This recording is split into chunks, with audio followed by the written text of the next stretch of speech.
Hello everyone, in this video we're going to talk about using completion rules in a Schoology course. Completion rules are a way that you can manage what students have access to, require students to do things in a particular order. You can also keep track of how much your students have completed once you have those completion rules set up. And so what I have here is a dummy course and it has some assignments that I put in here and I'm going to show you a little bit about things that you can do. With organization, first off, in order to use completion rules, you have to have your items inside a folder. And so here I have 6 things for my students, but none of them are inside a folder. So the first thing I'm going to need to do here is make a folder. Folders are a really good way to organize information, and if you are not using folders, you're probably making Schoology a little bit difficult for your students. So let's call this Unit 1. You can call it pretty much anything you want. I don't know why its default is red. It used to be blue, but that's fine. So there's my Unit 1 folder. And if you're thinking, gee, now I have to get those 6 things in there, it's way easier than you're thinking. The first thing I would do is push this little arrow button, which expands the folder. It's going to tell me there's nothing in it. And then all I have to do is drag and drop. And there it is. Now it's in that Unit 1 folder, and I'm going to add the test there, and the video notes, and a thesaurus. There's a discussion post. Whoops, got to get that in the right order there. And then finally this last test right here. Okay. Now that I have those things inside a folder, I can use the completion rules to manage what my students, how my students can do things in the right order. The next thing that I'm going to make sure I take care of before I do this is that right now this test 1 is assigned to only some people. And I don't know that Schoology, how Schoology handles if you put a rule on an assignment that not everybody has access to. And so you may have to remove that by going to this edit and then taking all the students out of the list that are inside that, that group that individually assigned. So now, there are 2 ways that you can add student completion rules. You can click on this little gear right here. This one, I know you can't really tell. It lines up with Unit 1, and so it goes with the Unit 1 folder. And there is the student completion right there. You must, oh, it doesn't realize that I've added stuff to that folder yet because it hasn't updated. That's the one way that you can do it. You would have to refresh your screen first, but then you can change the student completion rules inside. And the other way is to do it from the folder itself. I prefer doing it from the folder itself, and I will tell you why as soon as I start adding some student completion rules. So now in this option menu, I have this student completion right here. And when I click on it, a little window is going to pop up that's going to ask me to put the information in. Okay. Now the first thing that you need to do is add your requirements, and you can add as many things as you like. You can add them one at a time, or I've got 6 things in the folder. Maybe I want to add all 6. It's totally up to you how you do it. I have noticed in the past, because I have had large folders with large things that I didn't organize very well, that once you get past like 10 or 12, Schoology has a hard time keeping up with all of the student completion rules that you've put in. So, I'm going to make each one of these a different assignment here, and hopefully we can see the different things. There's my thesaurus and the discussion and the last test that I put in there. Okay. You can also add folders to the completion rules. So if there is a folder within this Unit 1 folder that I have, I can add that folder here as well. But the choices here for what the member must do is going to look a little differently. But you can tell by the sizes of the boxes here that they don't have the same set of things either. So with assignments and things that are graded, you can have them view the item, which means as soon as they click on it, they'll get credit for having completed that task.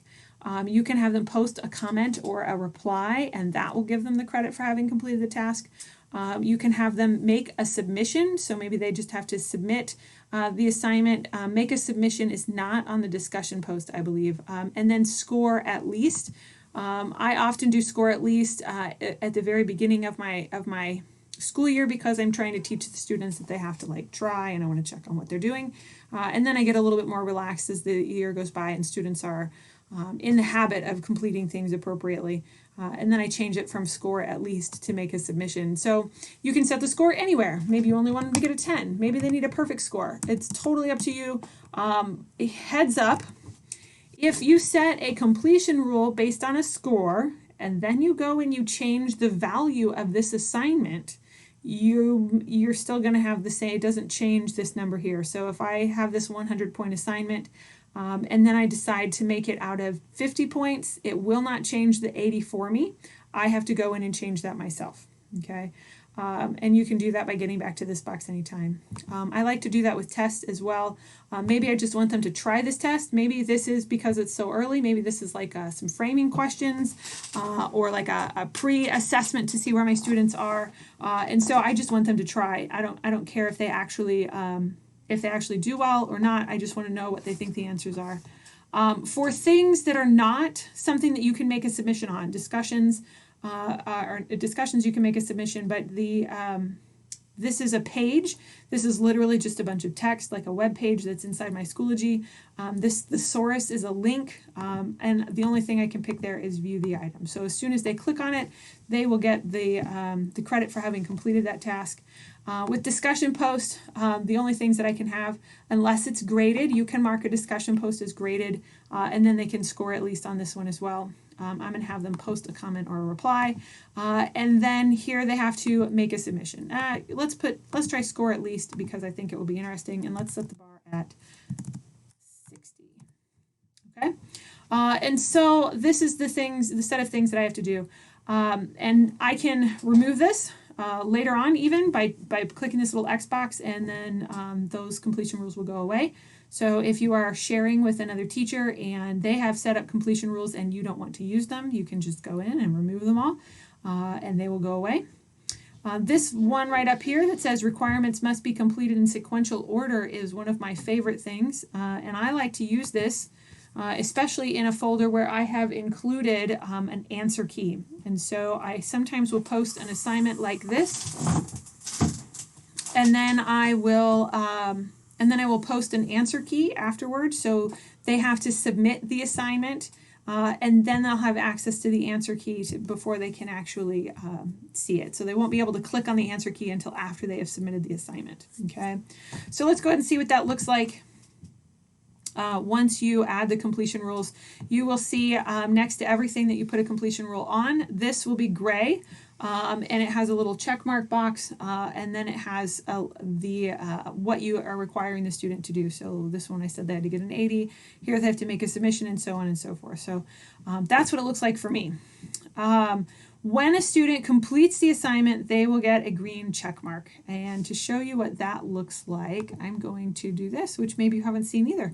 I'm going to view the course as if I were a student. And I'm going to pick Rachel Gastler, who's actually my daughter. I enrolled her in my class just so I could do this. And so this is what she would see. She would see that Unit 1. Now that I have completion rules inside Unit 1, I will see this must complete right here. And if I go into Unit 1, I will see which things Rachel has already finished. Okay, and it looks like she already submitted something for Test 1. And you'll notice that all these down here are gray. They're not this blue because she hasn't turned in the research number 1. She didn't submit her rough draft. She didn't use the website here. She hasn't done that assignment, so she doesn't have credit for it. So until she turns that in, she can't move on to the next things, which sometimes that's what you want to do and sometimes you don't. You don't have to include it. Just realize that they can't get to anything lower down in the list without first meeting that requirement for the task. So they get this little green check mark, and it's these little green check marks that students are really motivated by because they see those and they want those. And I really like that about it. She has not done any of these other assignments. What you'll notice is that she's got a green check mark on something she can't click on, and that's because she did that before I put in the completion rules, which has happened before. If I, let's see, if I can click on the student progress, and it will show a diagram of which things she has done. It actually says that they're all in progress, which is weird because it also says she's 17% done. It should have a green check mark here for Test 1, and I'm not sure why it doesn't, but that's okay. All right, so if I go back to the course, let me show you what you as a teacher have access to that is really useful for student completion rules and checking in on your students. This little button right here that says Student Progress, this is really valuable.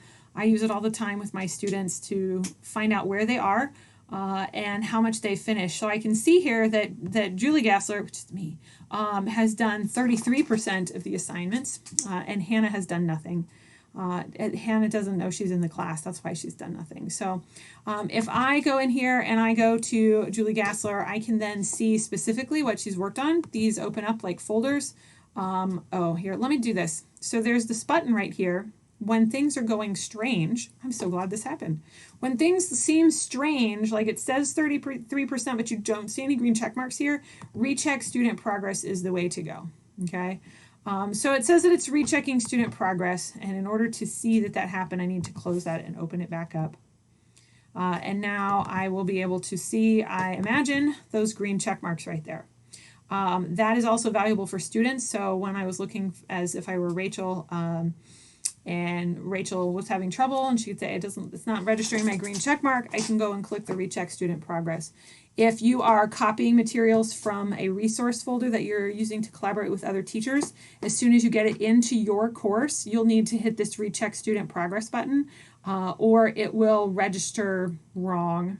Sometimes they'll have all of the green check marks, and sometimes they'll have none of the green check marks ever, and so pushing that recheck student progress button is the way to fix that. That's the default something's wrong button, okay?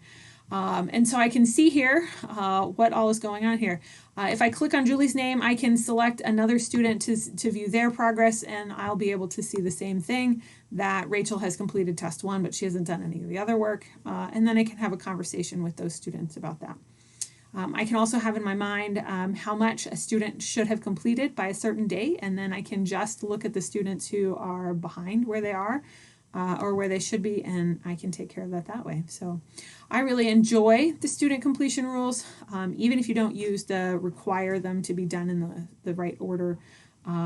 They're still really valuable. Those green check marks they're really helpful sometimes. So I hope you enjoy using completion rules. Thanks for watching.